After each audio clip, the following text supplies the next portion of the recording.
1991. After 30 years of bloody war, Eritrea gains its independence from Ethiopia. 2 years later, in an internationally supervised referendum, 99.8% of the population votes yes for independence.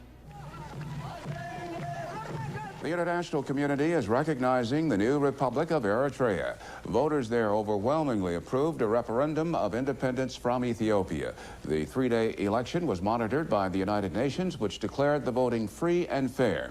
The United States, Italy, and Egypt are among countries offering formal recognition, and the Ethiopian government says it will accept the results. This after a brutal 30-year civil war that led to widespread famine. The young nation was facing challenges of reconstructing the whole country from scratch, and it was doing a great job as the economy grew at an incredible 7%. The self-reliance model developed during the struggle years has now become the strength of the new nation. Eritrea was progressing in every aspect of life, and suddenly after 7 years of peace, it was betrayed once again by its adversary. In May 1998, the Ethiopian parliament declared war against the Red Sea nation. The leadership in Ethiopia, claiming that Eritrea had invaded the town of Badame, launched an airstrike against Eritrea. It has now been 7 years since the Addis regime declared war against Eritrea. Before thousands of lives vanished from both nations, Eritrea and Eritreans consistently maintain that the border dispute can be only resolved by peaceful and legal means, and not through war and the logic of force. Eritreans throughout the world were making noise. Eritrean Americans outside about 1,000 that feel that their problems are being overlooked as well. Well, I can tell you that the president's been personally involved in trying to broker a peace between those two countries. I've sat with him as he's talked to the leaders of those countries. Eritrean diaspora communities marched for peace all over the world. In North America, on several occasions, peace demonstrations took place in several cities simultaneously.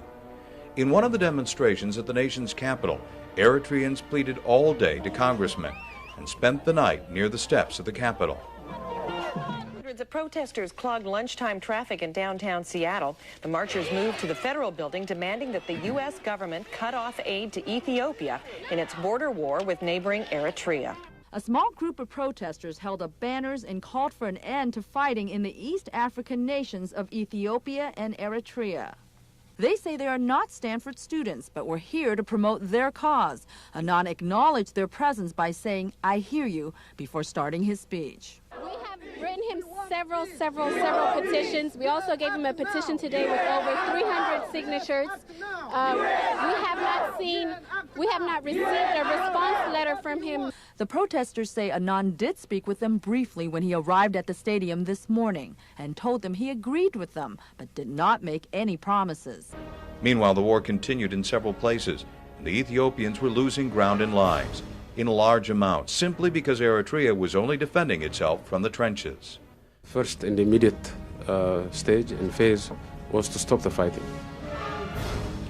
And we did so through negotiations in Algiers when we signed the cessation of hostilities agreement.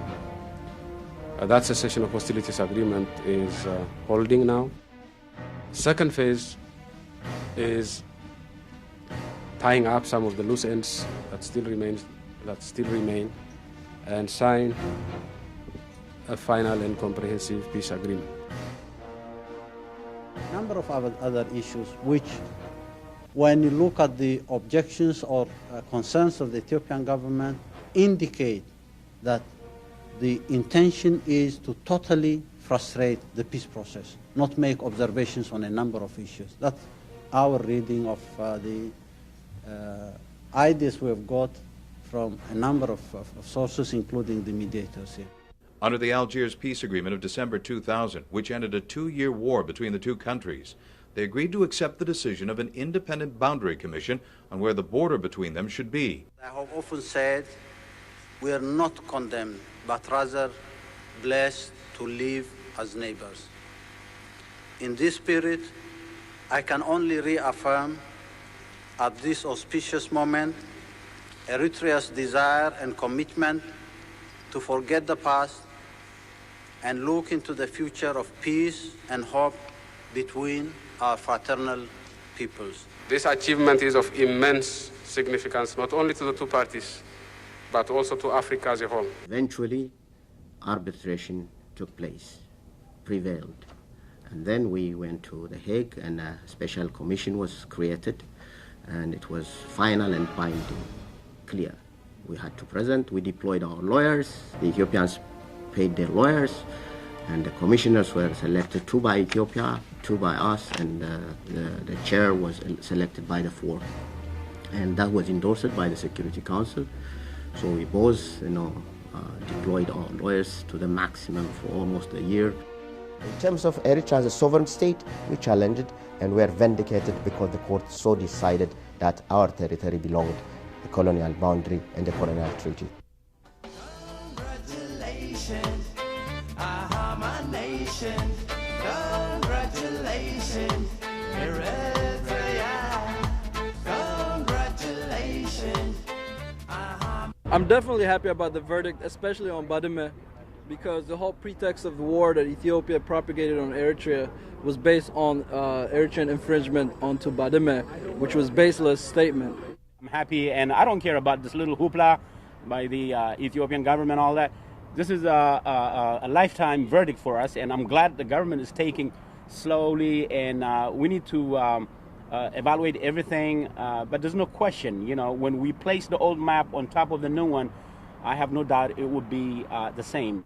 But after the Eritrean-Ethiopian Boundary Commission presented its conclusions in April 2002, Ethiopia rejected the ruling. Ethiopian Prime Minister Meles Zenawi announced a 5-point peace plan that said it accepted the ruling in principle, but insisted on dialogue first. Eritrea, on the other hand, insisted on a full demarcation of the boundary, as set out in the EEBC report.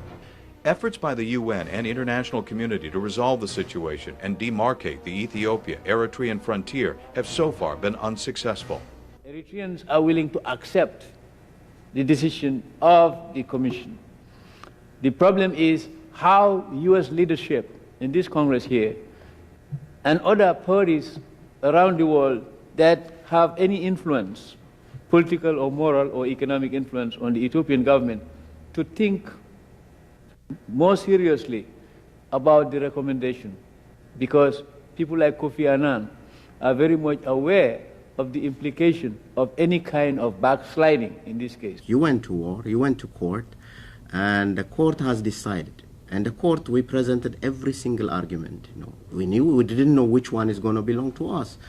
And I think Ethiopia's kind of stalling process, I would like to underline, is no more Eritrea versus Ethiopia. It has nothing to do with Eritrea. In December, more than 40,000 extra Ethiopian troops began to move up towards the border area for reasons that are still not altogether clear. Ethiopia described the move as defensive. Eritrea called it provocative. In February, the EEBC invited both parties to meet in London. Eritrea accepted the invitation, but Ethiopia refused. Now the question remains, will the rule of law prevail?